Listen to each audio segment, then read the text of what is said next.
आज तक रेडियो सुनता है सारा जहां।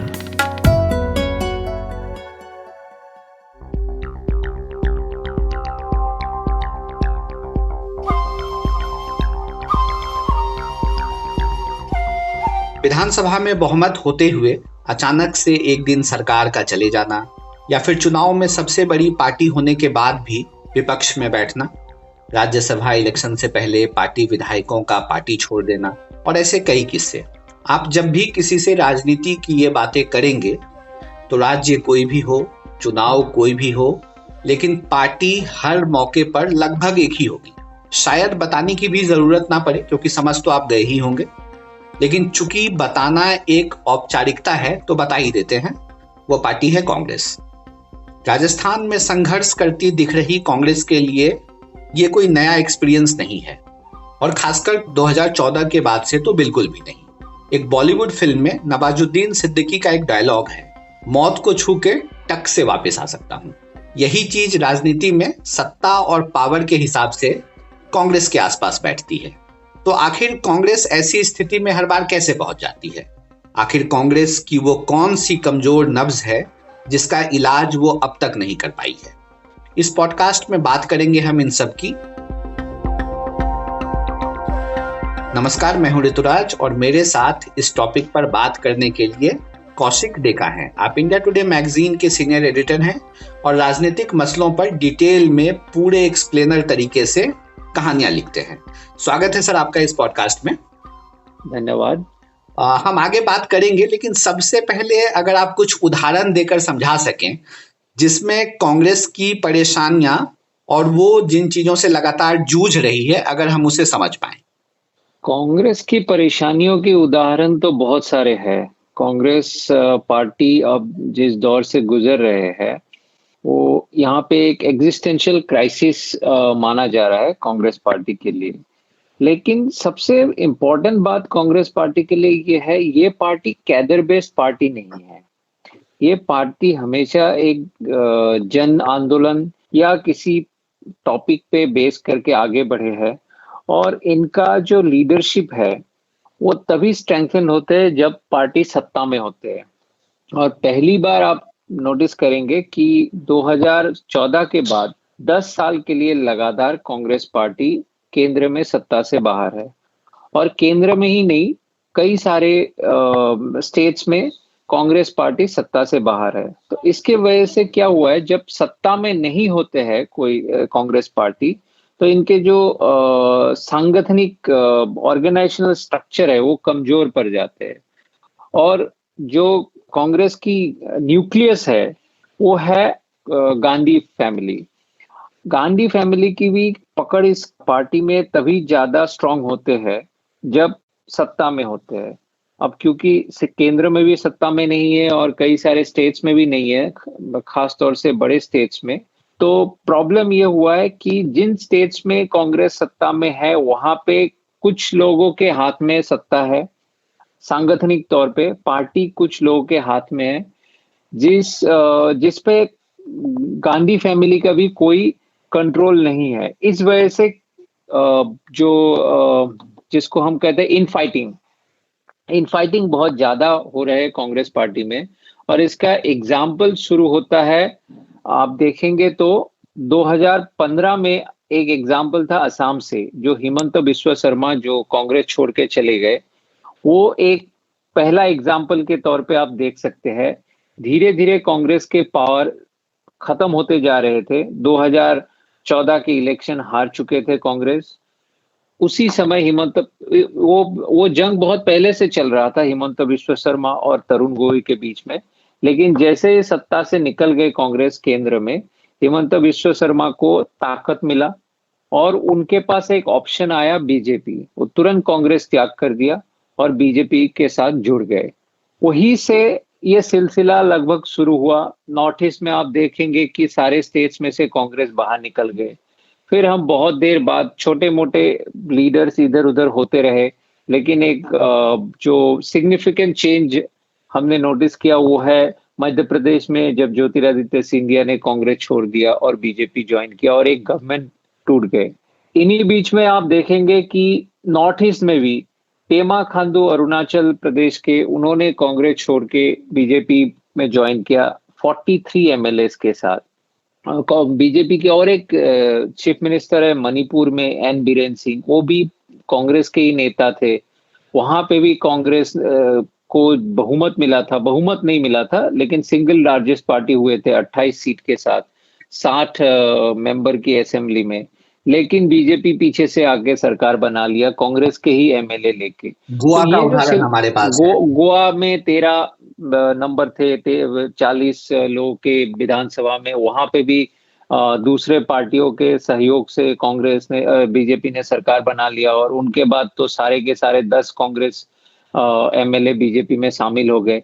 तो इस तरह से जो सिलसिला शुरू हुआ था, मैं कहूंगा नॉर्थ ईस्ट में, असम में, अरुणाचल प्रदेश में, अब वो पूरे इंडिया में फैल गया है। हम कर्नाटका को नहीं भूल सकते हैं, जहां पे बीजेपी सिंगल लार्जेस्ट पार्टी था, लेकिन कांग्रेस और जेडीएस ने सरकार बनाया था जो सिर्फ 1 साल ही टिक पाए।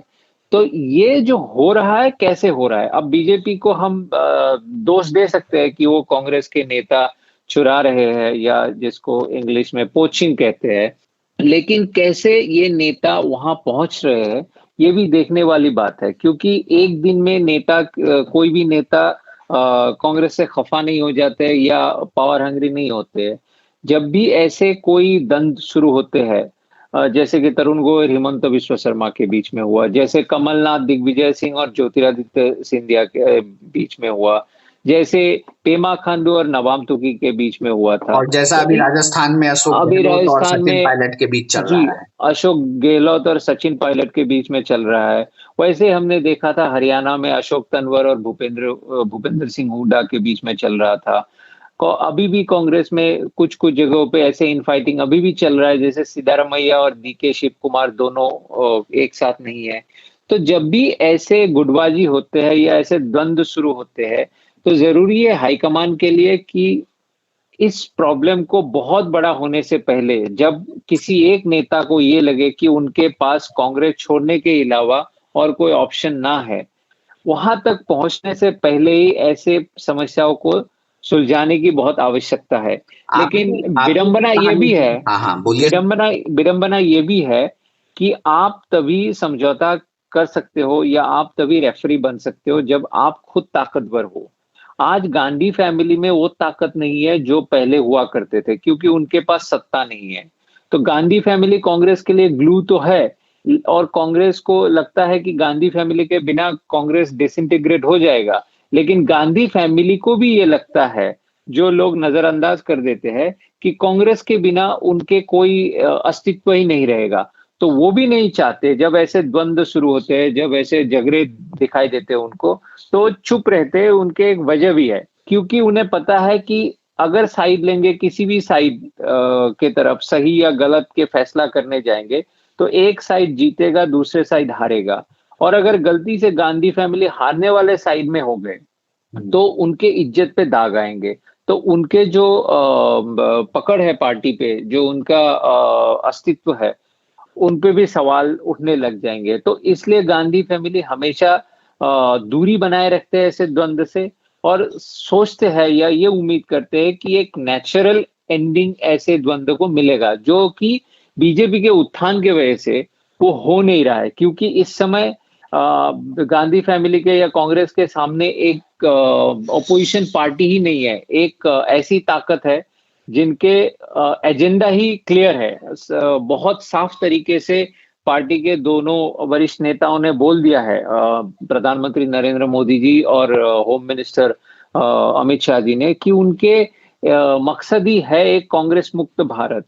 सो जो भी है, साम दाम दंड भेद, जो भी तरीका अपना सकते हैं, हर तरीके से उनका एक लक्ष्य की तरफ वो आगे बढ़ रहे हैं कि हमें कांग्रेस को खत्म कर देना है। भारत के जो मानचित्र है, वहां से कांग्रेस को मिटाना है।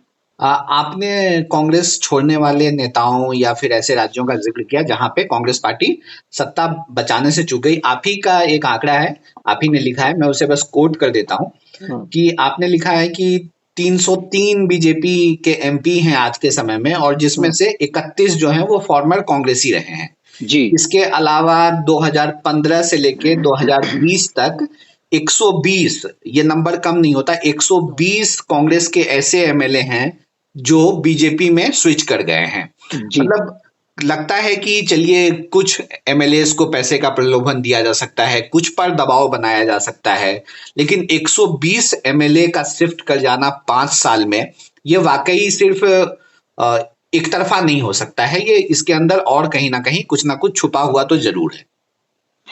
आप एक बात शायद आपको भी नोटिस हुआ होगा कि पूरे भारत में एक हाइपर नेशनलिस्टिक नैरेटिव चल रहा है, जिनको बीजेपी चला रहे हैं।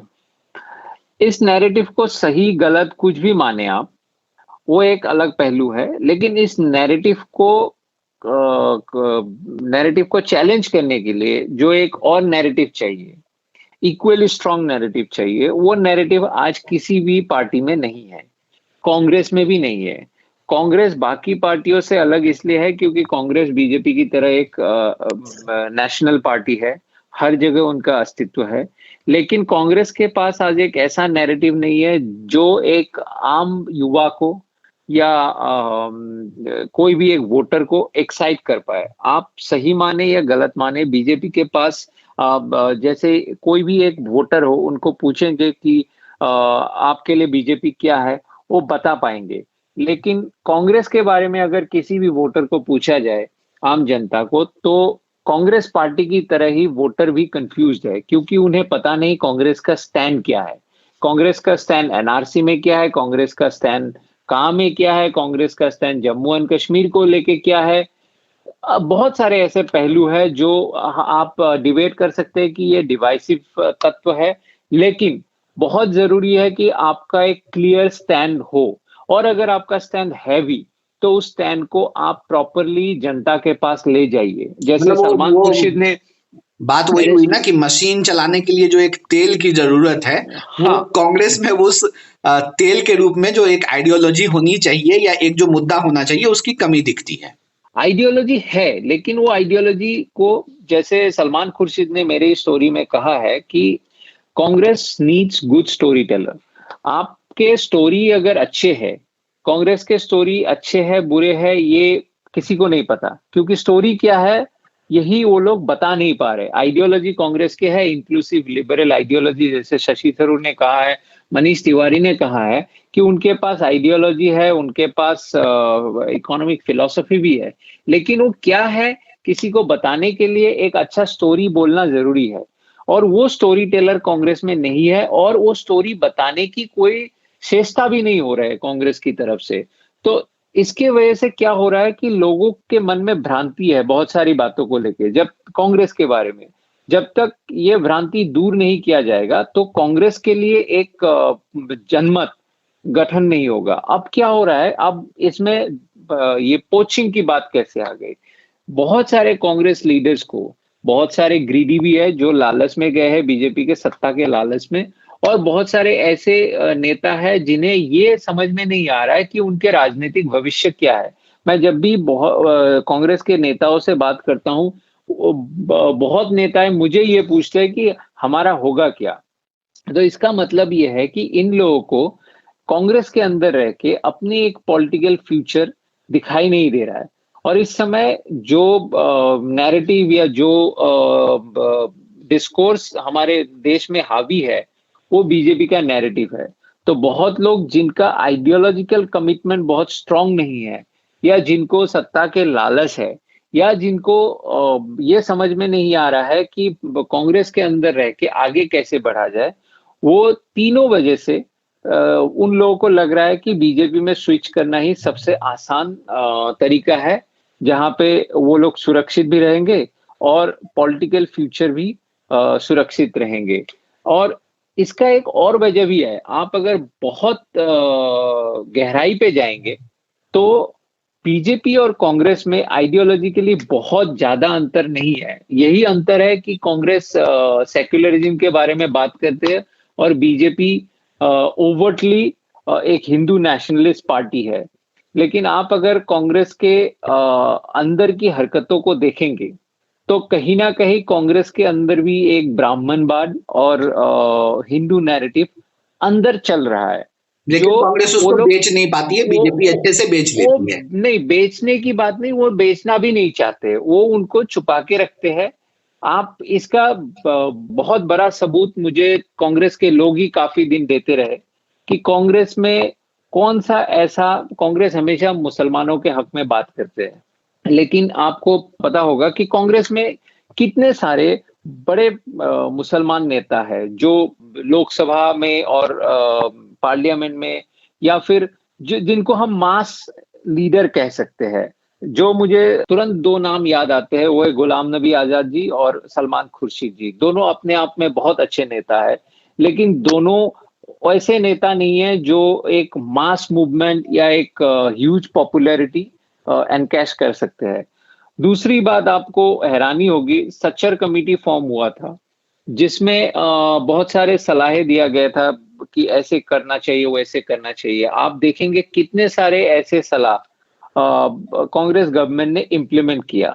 और कांग्रेस हमेशा सिंबॉलिकली मुसलमानों के साथ है, लेकिन अंदर से उन्होंने कभी भी सिंबॉलिक माइनॉरिटी अपीजमेंट के अलावा कांग्रेस ने भी माइनॉरिटी के लिए कुछ ज्यादा किया नहीं। तो इसलिए जब कांग्रेस के अंदर कोई नेता रहते हैं, उनको स्विच करने में अगर वो आइडियोलॉजिकल कमिटमेंट में बहुत स्ट्रांग ना हो कांग्रेस के अंदर, तो उनको स्विच करने में ज्यादा दिक्कत नहीं होते बीजेपी की तरफ जाने में।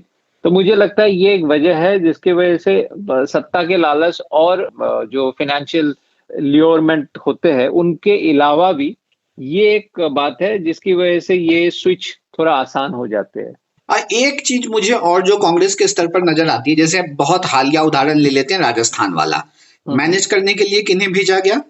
अजय माकन, हरियाणा से रणदीप सिंह सुरजेवाला जी। सुरजेवाला।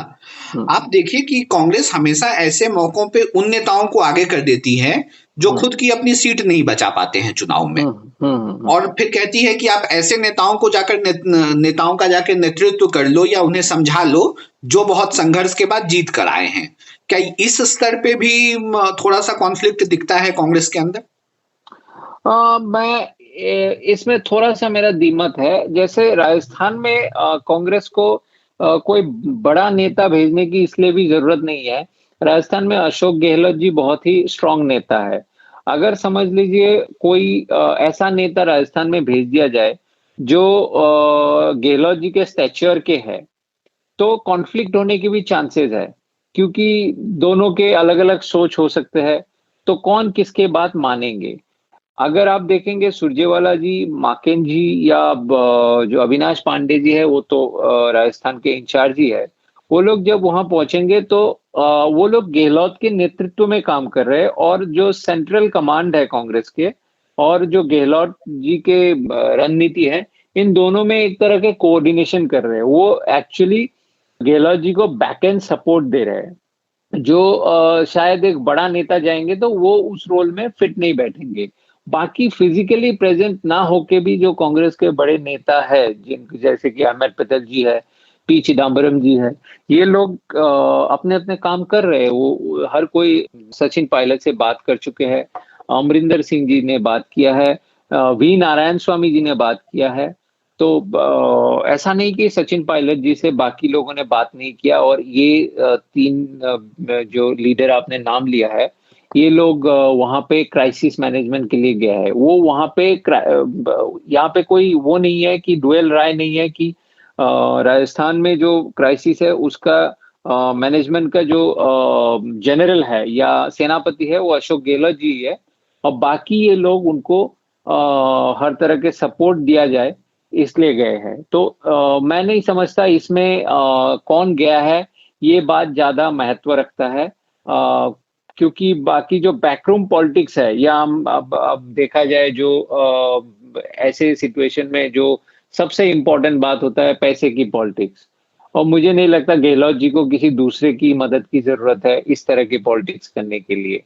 कांग्रेस, अगर बात करें कि कांग्रेस से अलग हुए जो नेता हैं, उनका एक पूरा का पूरा जत्था है देश में, और उनकी एक अपनी सक्सेस स्टोरी है। बात थोड़ी पुरानी है, लेकिन एक नजर हम इनके सफर पर दौड़ा सकते हैं, जिनसे हमें अंदाजा हो जाएगा कि देखिए कांग्रेस में थे तो क्या थे, कांग्रेस से निकलकर ये कहाँ पहुंच गए।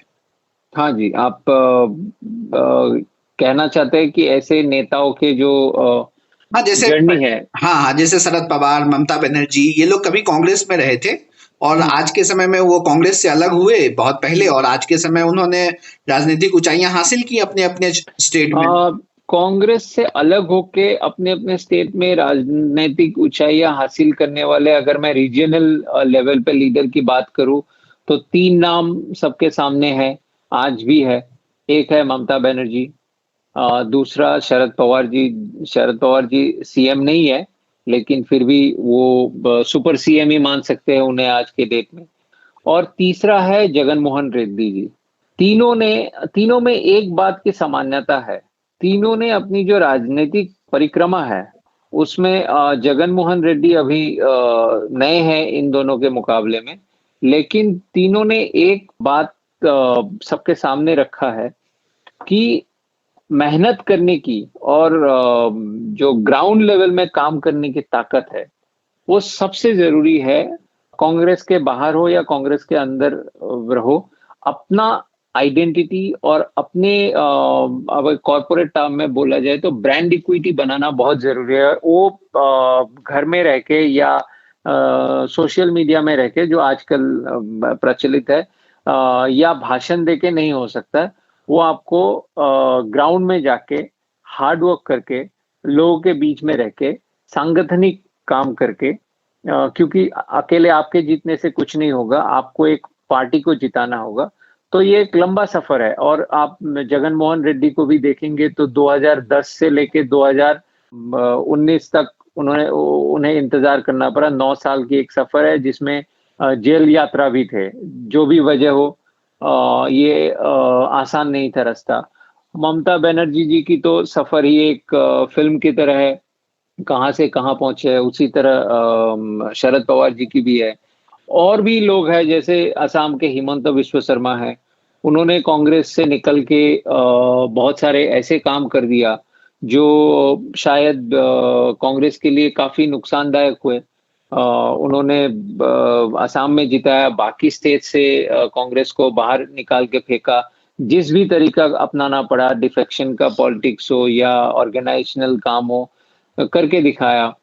एक मैं छोटा उदाहरण दूंगा, ये आपने टॉम वडाकन के नाम सुने होंगे, जो गांधी फैमिली के करीबी हुआ करते थे और स्पोक्स पर्सन रहे, लोगों ने कांग्रेस बहुत के टीवी पे देखा। कांग्रेस के स्पोक्स पर्सन रहा करते थे और एक इनसाइडर होते थे, कांग्रेस एआईसीसी इनसाइडर मान सकते थे।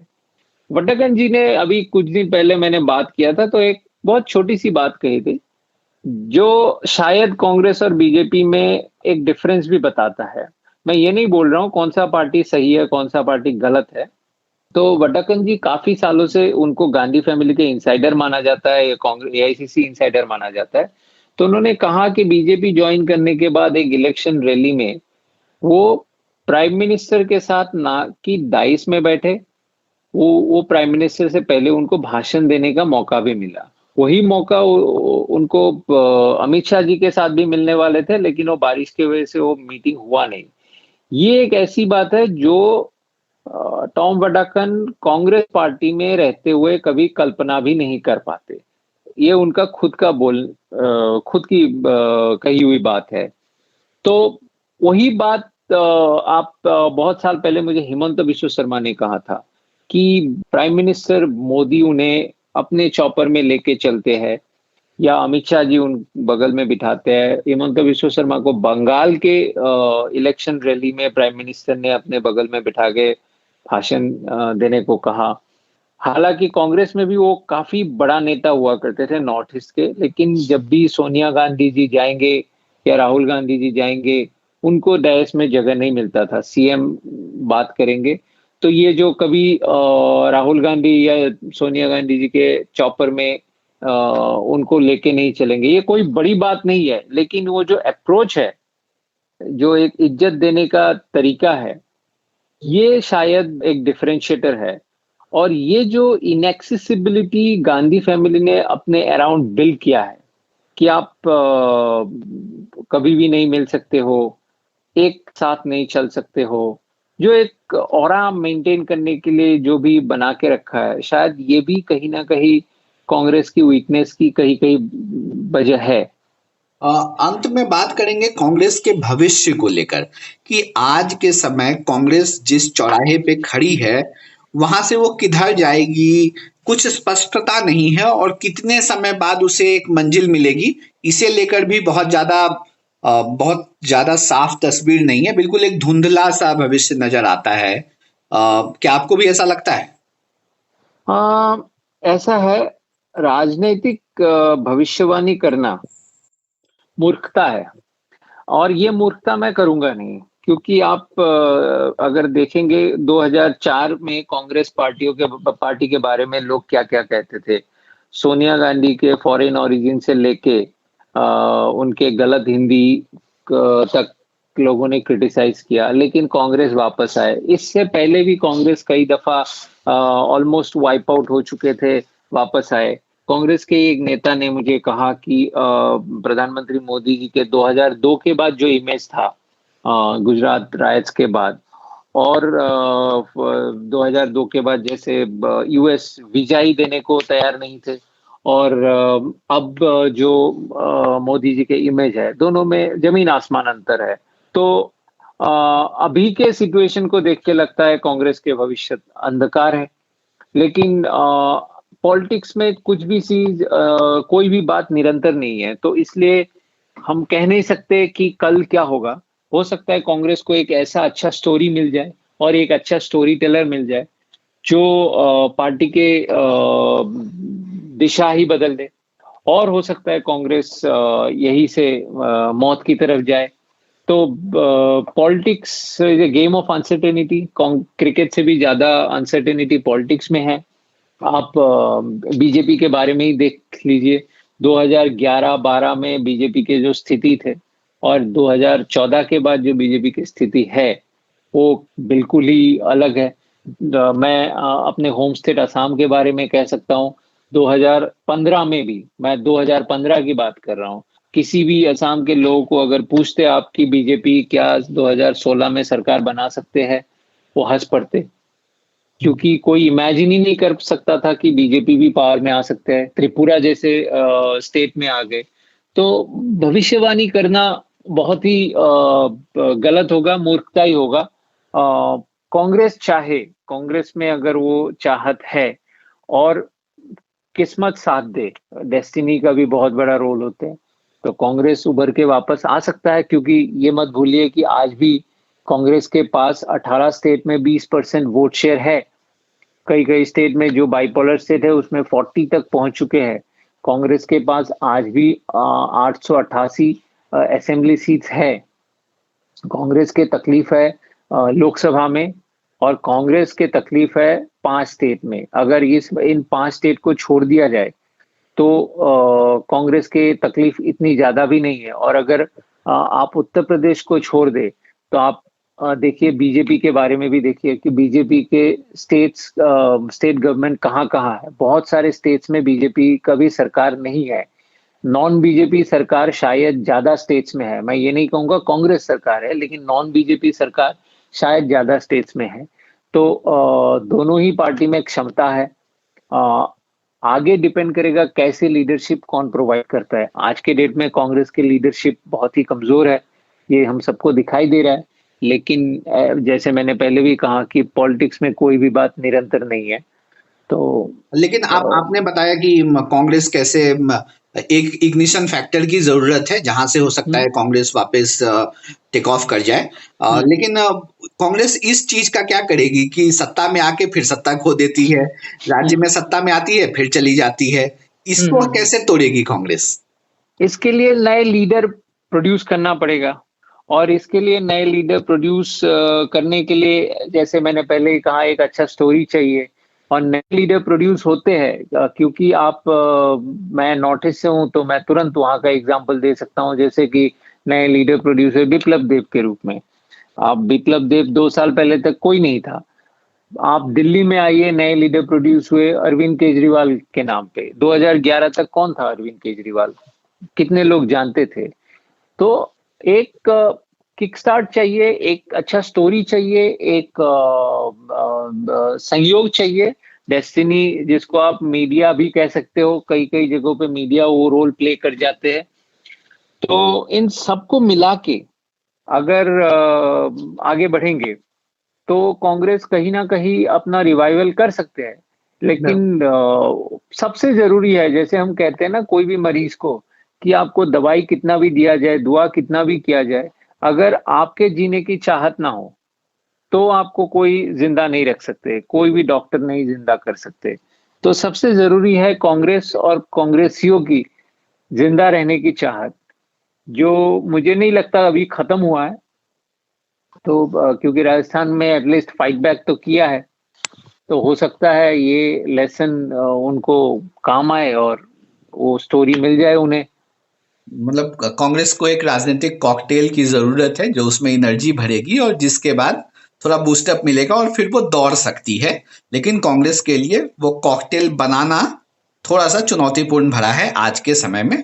किस लीडर में वो चाहत है और किस लीडर में वो उतनी एक तरीके से महत्वाकांक्षा है, खुब्बत भी है कि वो आगे बढ़े।